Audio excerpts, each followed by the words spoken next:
Generale descriptione, candide lector, totius orbis terrae et quatur partium eius juxta naturae ordinem methodicae repetita et praemissa. Statuit imitationem Ptolemaei Cosmographorum principis ab ipso polo et regionibus sub ipso circum iacentibus.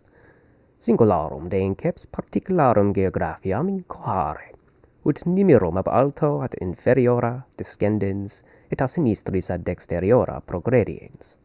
Septentrionem cum austro et occidentem cum oriente paulatim conjugam. Quod ut mihi reique publicae Christianae foilix faustumque sit, Deus optimum maximum precoret obtestor. Polus est extremitatis axis, id est linea per centrum globi traducta, apoton polein, vertendo dictus, latinis vertex. Hi duo sunt, septentrionalis et austrinus. Septentrionalis est qui versus boream semper conspicitur, idioque etiam borealis et arcticus dicitur. Austrinus qui solis meridionalis aperet, idioque meridionalis notus et Antarcticus cognominantur. De his Plinius dixit, quoniam terra a verticibus duopus, quos apelaverunt polos, centrum coeliese, nec non signiferi oblique inter eos siti. Ac de polis quidoc loco pauculista sufficiant. Nunc ad regiones sub polo artico circum iacentes venio, quae sunt Groenlandia, Frislandia, Nova Zembla, cum alis non nullis de quibus breviter quantum quidem cognitae sunt agemus. With a general description, candid reader, of the whole globe of the earth and its four parts according to the order of nature, methodically repeated and prefaced, I determined, in imitation of Ptolemy's cosmographers, to begin this particular geography of mine, proceeding from the pole itself and the regions surrounding it, descending from the highest to the lowest, and advancing from the left to the right, gradually wedding the northern with the southern, and the western with the eastern, that it may be happy and prosperous for me and for the Christian state. Thus I pray and offer this work to the Most High God. The pole is said to be the extremity of the axis, that is, the line drawn through the center of the globe. Apoton polein, from turning in Greek, called in Latin vertex. There are two of these poles, the northern and southern. It is the northern which is always seen towards Borea, and it is therefore called boreal or arctic. The southern pole, which appears towards the southern sun, is therefore called austral, notal, or antarctic. Of the poles, Pliny states, as the earth is the center of the heavens from the two vertices, which are termed poles, these are also the standard bearers, sitting obliquely between them. And thus, concerning the nature of the poles, here just these few words must suffice in this place. Let us now to the islands surrounding the Arctic. These are the Greenland, Frisland, Nova Zembla, and a few other lands, which we shall also deal, as briefly as much is known. Groenlandia a veritate nomen abet, insula gnota ad hoc maxima ex parte. Sita est inter circulum arcticum et polum, eius paralleli extremi sunt austrum versibus gradibus sexagintaquinque, boream vero versus gradus septimaginte septem. In hac insula, si Nicolaus Aneto, quo anno millesimo trecentesimo octuagesimo, variis iactantibus in vicino mare agitatus est, credimus, continua iems est novem mensium, quo toto tempore ibi non pluit. Neque neuntis hiemis nive sum quam ante eos finem desuluntur. Gramini tamen in noxiae sunt. Insignis enim hic graminis ec pabuli proventus, mira it pecorum et lactariorum copia, ob illam pabulin signem ubertatem. Adiot strues, quastam ingentes butri et casi componant, quas eo navigantibus venales exponant. Duae autem tantum habitationes in Groenlandia nobis notae sunt, alba, et sanctum Thomae coenobium, de quo mox dicemus. Flui in ea meridionales, Thor, Boer, Naf, Landex, occidui, Awer, Nike, Ham, Fiste, Boreales, Feder, Diver. Groenlandiam iambit mare pigrum, quod et glaciale et concretum digitur. De mare illoita Plinius, liber quarta, capita 13, septentrionalem oceanum Hecataeus a Malciam vocat, a Paropaniso amque quo scutiam aluit, quod nomen eius gentis lingua significat congelatum. Philemon moremasurum in ac simbris vocare aet, hoc est mortum mare, usquid proemenorum rubeas, ultra deinde Groenium. Est in Groenlandia monasterium ordinis praedicatorii, et non procul ab eo mons atnae instarig novimus, ad quies radices aquarum perennium fons, quies cadentibus aquis non solum omnia ilias monasteri habitacula hippocausti intercalefiunt, sed etiam panis et cibi nulla aliat hibito igni excocuntur. Tota huius monasteri fabrica ex trophies constat, quos idem mons medeas inter flammas ebrauat. Exterior enim orum saxorum crustra aquis ad fusis molescit, quo sit ut saxa saxis imposita tabquam tenacesimo bitumini conglutidentur. Lidem fontes hortos vicinos tempes faciunt. Ita ut vario florem herbarumque genere perpetuo redeant. Proximus etiam maris tractus arum aquarum benignitate numquam congelatur, sed piscibus hominibusque perpetuo patet.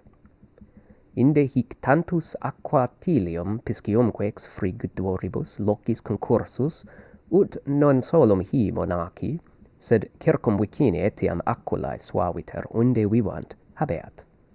Sunt in hac insula sedes duae episcopales, sub ordinatione archipesci Nidrosiae, quae Norvegia metropolis.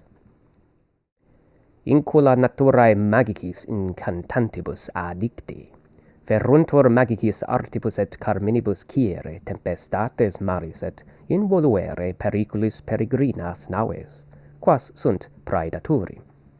Ipsi enim scorteis cimbris arbitriamque, navigatione utentes ad hunc modem laborantes alias adoriuntur.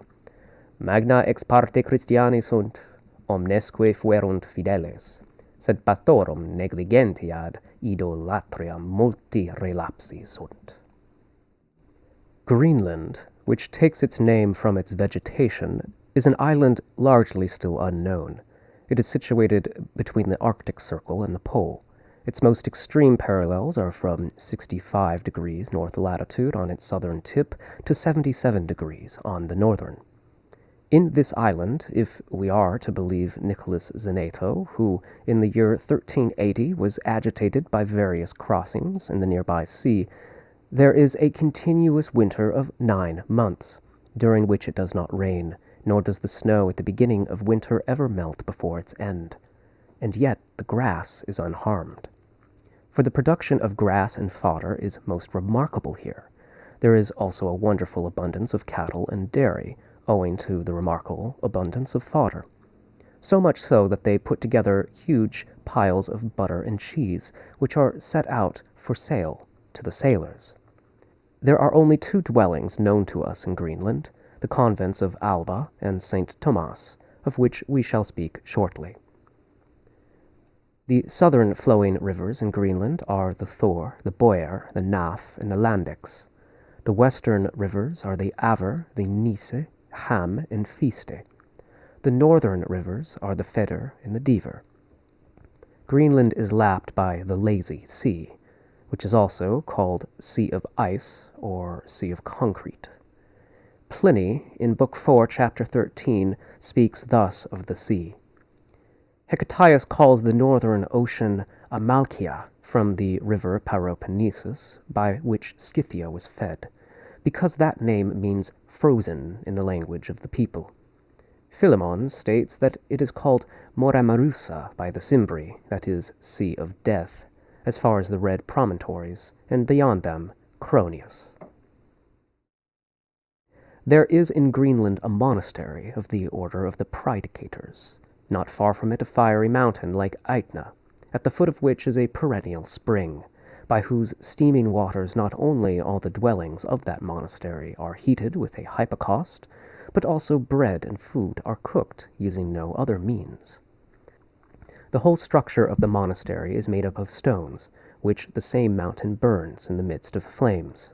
For the outer crust of these rocks is softened by the application of water, so that stones placed on top of the rocks are glued together as if by the most tenacious bitumen. The same fountains also warm the neighboring gardens, so that they are perpetually smiling with a variety of flowers and herbs. Even the nearest tract of sea, by the influence of these waters, never freezes over, but is always open to fish and men. Hence there is such a confluence of water and fish from the colder places that not only these monks, but also the surrounding acolytes, have a pleasant place to live. There are also on this island 2 episcopal seats under the ordination of the Archbishop of Nidrosia, which is the metropolis of Norway. The inhabitants here are by their nature addicted to magic spells. They use their magical arts and charms to stop the storms of the sea and to render inert the weapons of foreign ships, which they are about to prey on. As far as some of them might judge the ships of the unscrupulous, those who utilize navigation, laboring in this way, they are yet admired by others. They are for the greater part Christians, most of whom have been faithful, but owing to the nomadic pastoral lifestyle, many also have relapsed into idolatry. Frislandia insula veteribus prorsus ignota, maior quam Hibernia, magna in hoc coeli inclementia. Inculae fruges ullas non habent, sed piscibus vescuntur ut plurimum. Eius primarium pidom eustum est cum insula nominis. Regi Norvegiae paret, inculae ut plurimum piscationibus rem faciunt. Capitur enim in eius portu tanta omnis generis piscium copia, ut is multae onerentur naves, quibus in circum iacentes insulas ave huntur. Quem ad modum scribit dictus Ziglerus. Idem mare huic insulae ab occidente proximum brevis et scopulus plenum Icarium. In insulam in eo Icariam, ab inculis nominari scribit. Insula haec hoc nostro tempo denuo indotescere incipit, idque anglorum auspicis. Frisland is an island entirely unknown to the ancients, yet a landmass larger than Ireland, and even greater beneath the sky's cruelty. The inhabitants here have no crops, but they eat mostly well on fish. Its chief town has the same name as the island, and is subject to the kingdom of Norway. The inhabitants here do most of their business by fishing, for in its port such a quantity of fish of every kind is caught that many ships are laden with them, with which they are carried to the surrounding islands. As Ziegler writes, the same sea next to this island from the west is full of shoals and rocks. It is called Icarius. He writes that they call the island Icaria in their own language. This island began to be known again in our time under the auspices of the English. Nova Zembla insula est sita sub gradu septimaginta sexta. Summa hic inclementia aeris at quintorabile et intensissimum frigus. Regio deserta, silvestris, rigida, molesta. In hae nec frontes nec gramen crescit. In hac etiam nulla animalia praeter carnivora reperiuntur, qualia vulpes et ursi, quorum non tantum in hac insula, sed in plerisque regionibus septentrionalibus magna copia est.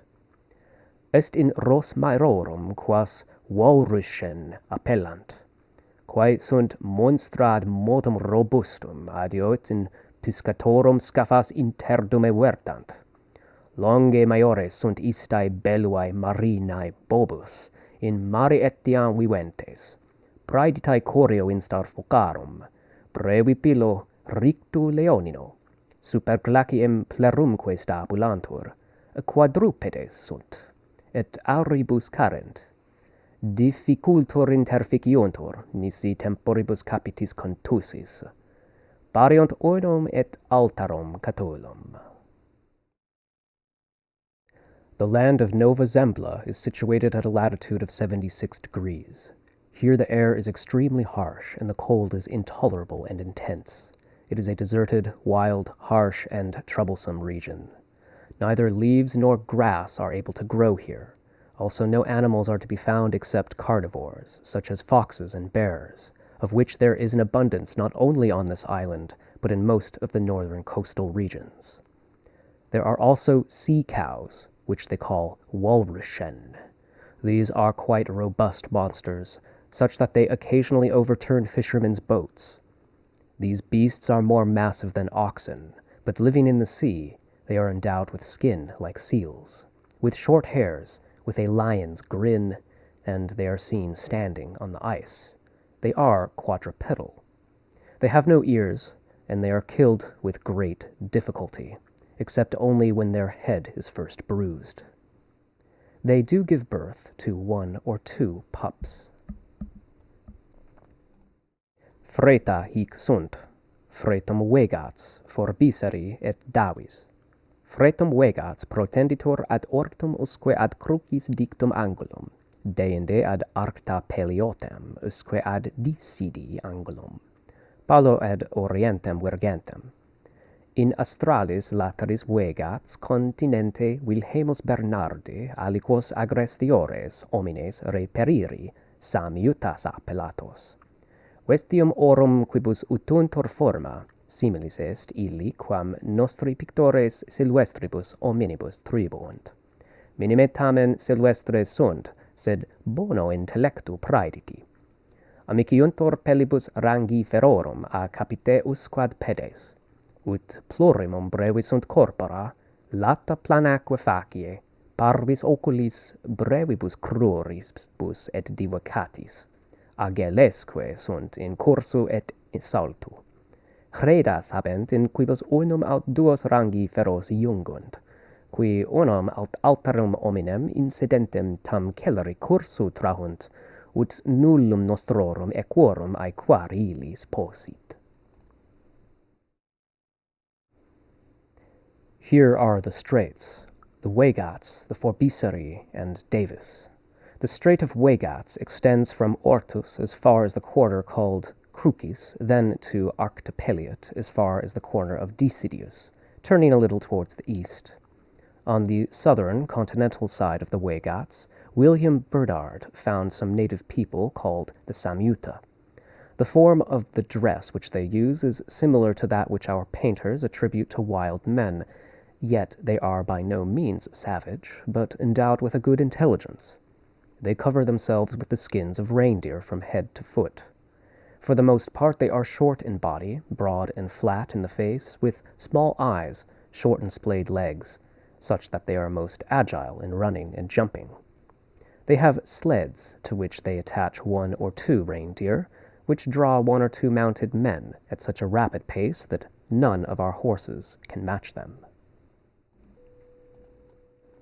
Fretum forbiceri, a Martino forbicero Anglo nomen accepit, qui anno 1557 transitum ad Cataiam per septentrionem quaerens, pervenit ad Fretum quodam, in quo reperitit insulas et homines plurimos, de quibus paucula subiecimus.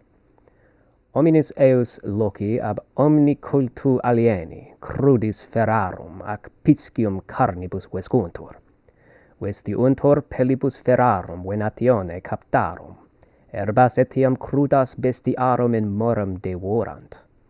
Tentoriae orum pellibus balnearum teguntur, perpetuae ibi nubes et frigus asperimum.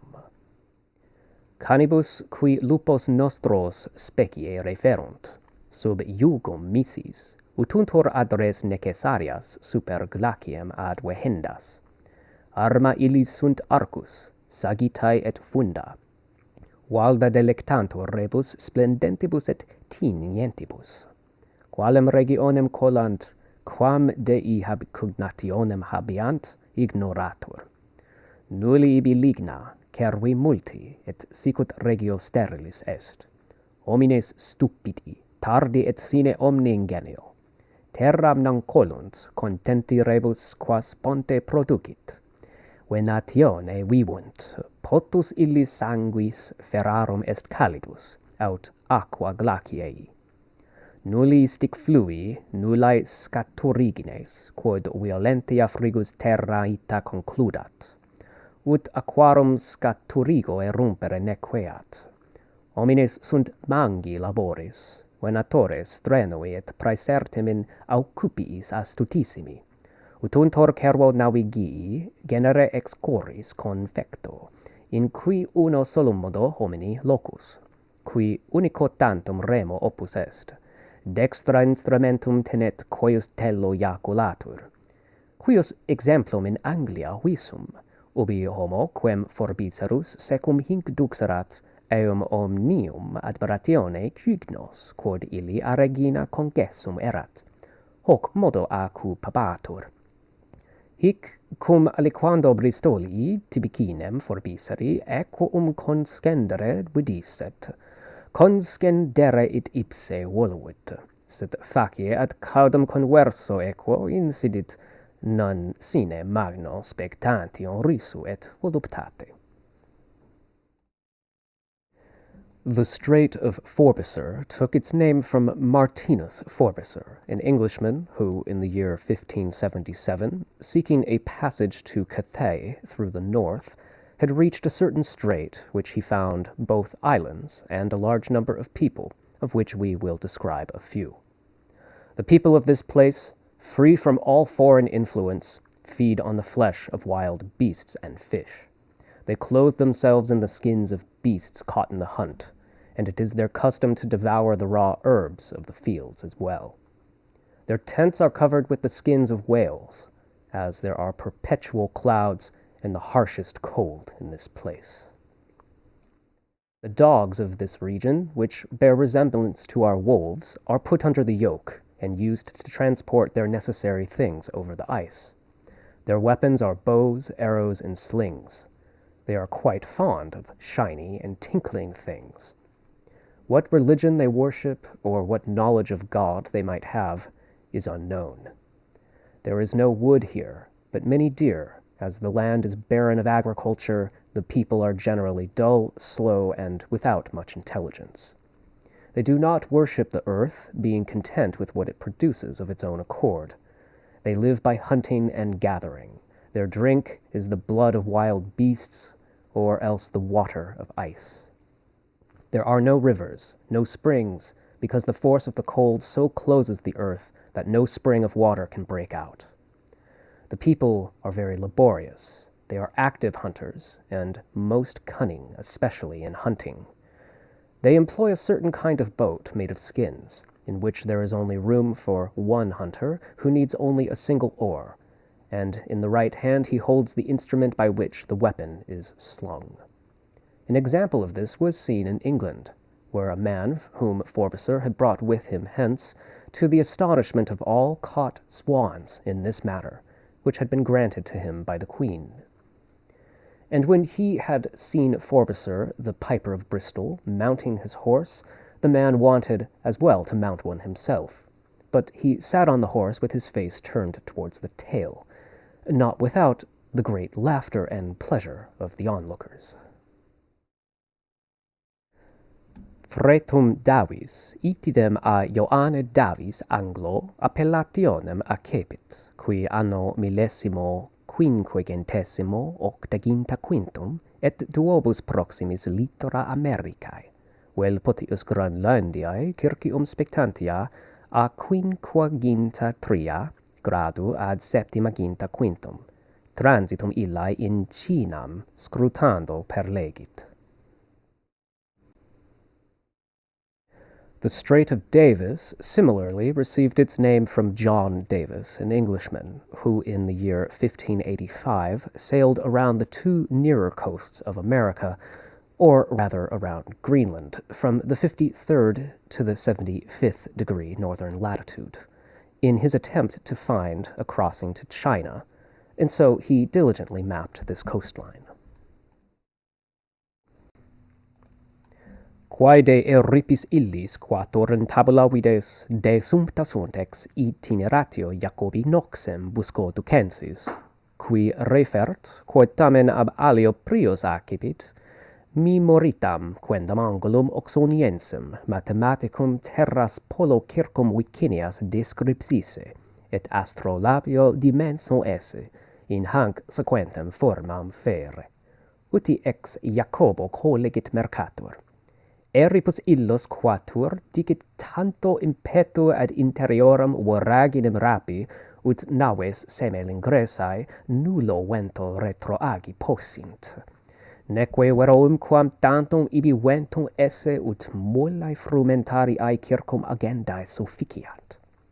Sed haec Luciani veris narrationibus non absona videntur, quando qui loca in quibus Euripi illi esse dicuntur lustrarunt, Euripitos nullos invenerunt.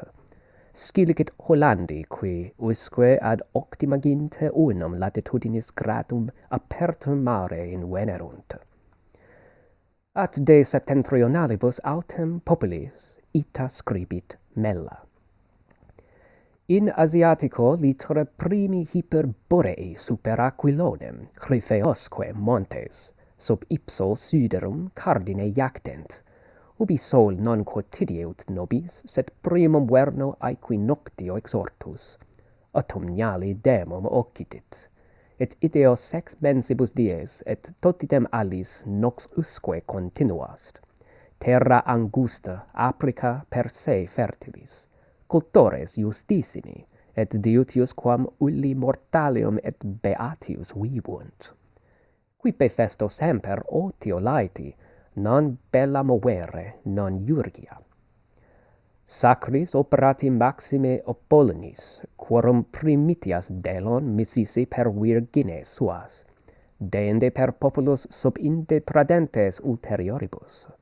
Moremque etiam diu, et donec vitio generatione temperatus est, servase referuntur. Habitant lucos silvasque, et ubi eos vivendi satietas magis quam taedium cepit, hilares, redimiti certis, semet ipsos in pelagus excertae rupe praeciptes dant. Id eis funus eximium est. Now, what you see about the four Euripos, or northern rivers, on the map, are taken from the itinerary of one James Noxon of Buscoduc, who relates, which, however, he says he received first from another, that a certain English mathematician from Oxford once described the four lands around the pole, and measured them with an astrolabe in approximately the following forms, as I, Mercator, have gathered from James. He says that the four Euripos were carried away by such a rush to the inner abyss that any ships, once they had entered, could not be driven back by any wind, nor had there ever been enough there to turn a corn-mill around. But these things do not seem to be absent from Lucian's true narratives, when those who surveyed the places where the Euripides are said to have been, they found none of them, that is, those Hollanders who found the sea to be open to the 81st degree of latitude. And of the most northern people, Mella writes thus. On the Asiatic coast lie the first Hyperboreans beyond the north, and above the Rhipeus mountains, beneath the very pivot of the stars, where the sun does not rise every day, as we do, but first rises at the spring equinox, and then finally sets at the autumnal, so that a single day there is 6 months. The land is narrow, sunny, fertile in itself, and the dwellers are most righteous, living longer and happier than any other mortals. When at festival, they are always in happy leisure, neither stirring up wars nor even quarreling among themselves. They are said to have performed sacred works, especially to Apollo, whose first fruits Delon sent through his virgins, then through the peoples from time to time, passing them on to others. And it is reported that they kept this custom for a long time, until it was swept away by the vices of other nations. They live in woods and forests, and when the satisfaction of life has seized them, rather than weariness, then they cheerfully, having redeemed themselves, throw themselves into the sea from a certain rock, and this is a great funeral ritual for them. Sed de his singularum librum scripsit olim Hecataius, citatum a Plinio, librum sextum capita septima decim, qui etiam ex mella pleraque de hac gente descripsit, ut ex Plinio Solinus, quorum uterque probatissimmorum autorum fide veritatem sententiae confirmat. Quod autem mella Plinius Solinus de virginibus scribunt ex his locis delum profectis. Id etiam ab Herodoto traditum est, libro quarto qui earum iter descripsit. Paulus Jovius in Moscoviae descriptione haec habet. In extremo Ilius oceani litore, ubi Norvegia atquis Suecia amplissima regna isthmo, quodam continente ad haerent, Lapones existunt, gens supra quam credibile est agrestus, suspiciosa et ad omnis externi hominibus vestigium naviique conspectum maxime fugax. Ea neque fruges, neque poma, neque ullum omnino vel terrae, vel coeli benignitatem novit. Sola sagitandi peritia cibum parat, varsi quaea ferarum tergoribus vestitur. Gentis cubilia cabernaculae siccatis repletae foliis, cavique arborum stipites, quos vel intro misae flama, vel ipsa vetustas inducta carie fabricavit. Aliqui ad mare, ubi ingens est captura piscium, ineptis sed felicibus artificiis piscantur, duratosque fumo pisces tamquam suas fruges recondunt. Laponibus exua corporum statura, illuridi contusique vultus, pedes vero velocissimi. Ingenia eorum ne ipse quidem proximi Moscovi aetae noverunt, quum eos parva mano agredit extialis insaniae esse dicant. Magnis vero copiis in nopem rare omnium vitam ducentes lacercisse, neque utile neque omnino gloriosum umquam existimarint. Et ultra Lapones in regione intercorum et Aquilonem perpetua oppressa caligine, pygmaeos reperiri. Aliquid eximineae fidei testes retulerunt, qui postquam ad sumam adulverint, nostratis pueri denum annorum mensuram vix excedant. Meticulosum genus hominum et garritus sermonem exprirens. Adio ut tam simiae propinqui, quam statura accensibus ab justae proceritatis homine remoti videantur. Otra hos populos aliae sunt nationes extremae hominum, nulla certa Moscovi vetarum per aggretione cognitae, quando nemo ad oceanum pervenedit, sed fama tantum ac ipsis per lumque fabulosis mercatorum narrantibus auditae. Satis tamen constat, duit nam innumerabiles, trahentem omnes, in genti cursu ad Aquilonum deferri, mareque ibi esse ione vastissimum. Ita ut illink ad Cataeum legendo oram dextro litoris, nisi terra intersit naubus perveniri posse certissima conjectura credendum sit. And Hecataius once wrote a special book about these Hyperborean peoples, and was quoted by Pliny in his 6th book, chapter 17, who also describes most of this nation similar to Mela, as was quoted from Pliny by Solinus. all of whom confirm the truth of the opinion with the faith of the most approved authors. And what Mela, Pliny, and Silenus relate about the virgins going from these places to Delos, this story is also passed down by Herodotus, who in his 4th book describes their journey. Paul Jovius, in his description of Moscow, also has the following. On the extreme shore of the ocean, where the vast kingdoms of Norway and Sweden adhere to a certain continent by an isthmus, there exist the Lapps, a nation beyond belief, wild, suspicious, and most evasive of the sight of any foreign man or ship. They know neither crops nor apples, nor any kindness at all, either of earth or of heaven. They prepare their food with only skill in archery, and clothe themselves with the backs of wild beasts. The dwellings of the tribe are caverns filled with dried leaves, or the hollows of tree trunks which have been made either by fire introduced into them, or by decay brought on by age itself. Some, at the sea, when there is a great catch of fish, they catch fish with clumsy but successful instruments, and they store the fish cured in smoke in a great granary. The Lapps have a slight body stature, a dirty and bruised countenance, but very swift feet. Not even the nearest Muscovites themselves know of their character. When they are attacked with a small band of foreigners, they say they are insane. But having led the poorer life of all things with great forces, they have neither existed either usefully or gloriously. Beyond the Lapps, in the region between Corum and the far north, oppressed by perpetual darkness, pygmies were once found. Some witnesses of exceptional faith relate that they who have grown up to the peak of their height scarcely exceed the measure of our children's years.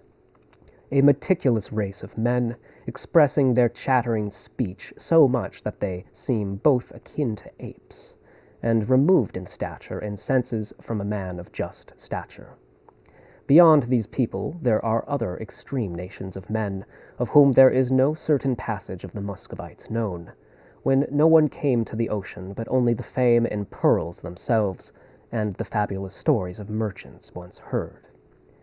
It is, however, sufficiently certain that the Duidna, drawn by innumerable streams, is carried to the north with great speed, and that the sea there is very vast, so that by taking the coast to the right, unless the land is interposed, it is believed the most certain conjecture that Cathay can be reached by ship.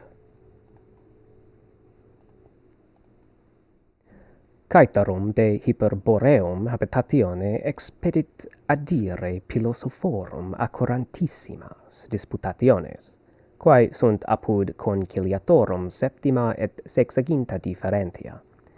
Expedit etiam audire Julium Scaligerum exercatione triginta septem de navigatione ex mari Hyperboreo sinam versus ita scribentem. An vero per id mare possit ad sinas institui navigatio, alia alis adducta sunt in utramque partem argumenta, varieque ad sensum est. Nostra tamen haec sunt. A duinae fluvii ostis unde cursum auspicantur, legendendum esse volunt totum illum tractum, qui universam ambit scutiam ad eius orientalem usque, angulum, in cuius flexu septentrionem aut aquilonem cum falconiis commutandum, qua de re qui verba faciunt, illius ad maris et ventorum et orae naturam minus explorantum habere, certum est. Adeo namque rari sunt zephiri et subsulani, ut pene sint ignoti. Aquilonem frequentia tanta, ut illius imperium caeli quasi legitium a naturae commisso esse videatur. Vada infinita caeca limosa. Hiame quae decem saevit menses, quasi pavimento solidatae maris superficies. Aestate perpetua caligo, quae pomideranis oris una ex altera vix discussa, mox rei integratur. Tervero maius a glaciae periculum, quius immensae crustae fluitantes, mobilium insularum inter se consursantium speciem praebent. For the rest, concerning the habitation of the Hyperboreans, it is expedient to refer to the most detailed discussions of the philosophers, of which there are some 60 or 70 copies present in the Conciliator.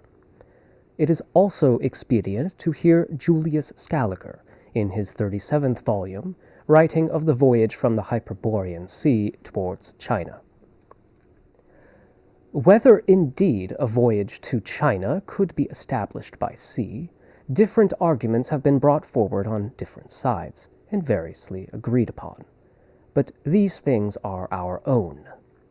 From the mouths of the river Duvina, whence they aspire to the course, they wish to extend the whole tract which surrounds the whole of Scythia to its east, in an angular fashion, the bend of which, the septentrional, or the north, should be exchanged with the falconal.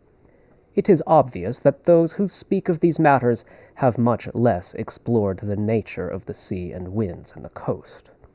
For Zephyrus and Subsolanus are so rare that they are almost unknown there, and the frequency of Aquilonis is so great that it seems as if his command of the sky had been legitimately entrusted to him by nature. And endless, blind, muddy ford, a winter which raged for 10 months, as if the surface of the sea were solidified as a floor. In summer, perpetual fog, which is scarcely dispelled in the afternoon hours, and is soon restored. But the danger is 3 times greater from the ice, whose immense floating crusts give the appearance of mobile islands converging on one another. Certe nuperis Battavorum navigationibus anno 1550 nonaginte et sequentibus duobus in haec loca institutis, spes facta est, posse ex mari hyperboreo ad orientalis orbis horas navibus pervenire, sed difficultur ad modum propter glaciem et hibernam noctem. Wilhelmus Bernardi negabat per Fretum Nassovicum ad sinas instituti navigationem posse, non solum ad glaciem, sed praecipoe quod ex variis observationibus comperit. Non mare illud, sed sinum dum taxat esse, in primis ex eo quod nullum fluxum et refluxum invenirit. Verum spes illi magna fuit per borealissimam, Nova Zemblae partem dictam navigationem perfici posse. Caetarum eum Indies novae navigationes illac ad sinas instituantur, tamen experientia discetur, utrum id perfici possit nec ne. Constatatem naves nostras ad gradum usque octigaginte unum proectas et etianum mare apertum invenisse. Post vero ad gradum septimagintam sextum glaci ei crustis in gentibus ac nocte ingruente impeditas fuisse, ne ultorius progredi possent. Certainly, after the recent Dutch voyages in the year 1594, and the following 2 established in these places, there was hope it would be possible to reach the eastern shores of the world from the Hyperborean Sea by ships, but with great difficulty because of the ice in the winter night. Wilhelmus Bernardi denied that a voyage could be established through the Strait of Nassau to China, not only because of the ice, but especially because he found from various observations that it was not a sea, but only a gulf. Firstly, because he detected no ebb and flow of tide. It was true that he had great hope of being able to complete the said voyage through the northernmost part of Nova Zembla. For the rest, when new voyages are to be made there to China, at last experience will teach whether it can be accomplished or not. It is documented that our ships have advanced to the 81st degree north, and that they still found the sea open. But after reaching again the 76th degree, they were hindered by huge sheets of ice, so that they could proceed no further. Destituit vectore sol, quartis Novembris anno 1556, visus iterum vigente quator Januarii anno sequenti. quo toto tempore in Nova Zembla turgiolo a se extructo latiterat. Usque ad quatur decim Junii fortissimi Argonautai, sic enim jure eos appellare liceat, namquam vis valde celebrata sit a veteribus Argonautarum navigatio, si tamen cum ista conferatur, ludus censebitur. Quis enim ante hos Hollandos, per 30 mensium spatium, ab omni omanum consortio segregatus, re omnium in nopia presus, rigidissimo caelo intensissimum gelo pertulit, sub poli artici septemgina sextum gradum altitudine in vasta solitudine aedes fabricavit in quas se reciperet, ut ab aeris inclementia se tueretur, in illis ipsis identitem altissima nive sepulturs, ac totis ferre decemensibus inclusis. Taceho quae in reditu navem deferere coacti, ac scappa non tecta vecti acerba pertulerunt. Taceho feroces, truculentos et ingentis magnitudinis ursos, atque belluas marinas, cum quibus saepu numero fuit dimidiandum. Quas tamen aerumnas omnes, labores, et admirandas difficultates forti magnoque animo, non sine benigna divini numinis protectione et favore superarunt. 14 Junioni deserta navi oneraria, reditum molientes duabus scafis se commiserunt, atque ita quadigenta pene miliaria confecerunt, colam usque lapia civitatem, sociis quibus dam interia missis.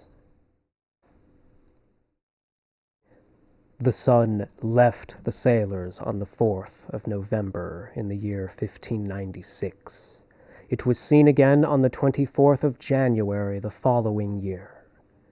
All this time the mighty Argonauts hid in Nova Zembla, in a hut built by themselves, until the 14th of June. For it is right to call them such, for although the voyage of the Argonauts was greatly celebrated by the ancients, if, however, it be compared with this latter voyage, the former would be considered a game.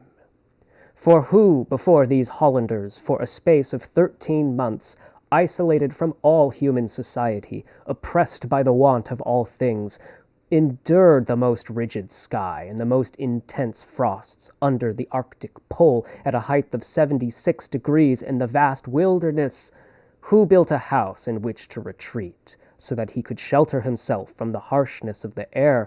Would he be protected, being buried in them again and again in heavy snow and shut up for nearly 10 whole months? I shall not mention that on the way back they were forced to carry the ship, and the barge was not covered, and they endured these bitter hardships. I am silent about the terrible, ferocious, and enormous bears, and the beautiful sea creatures with whom I have often had to make peace.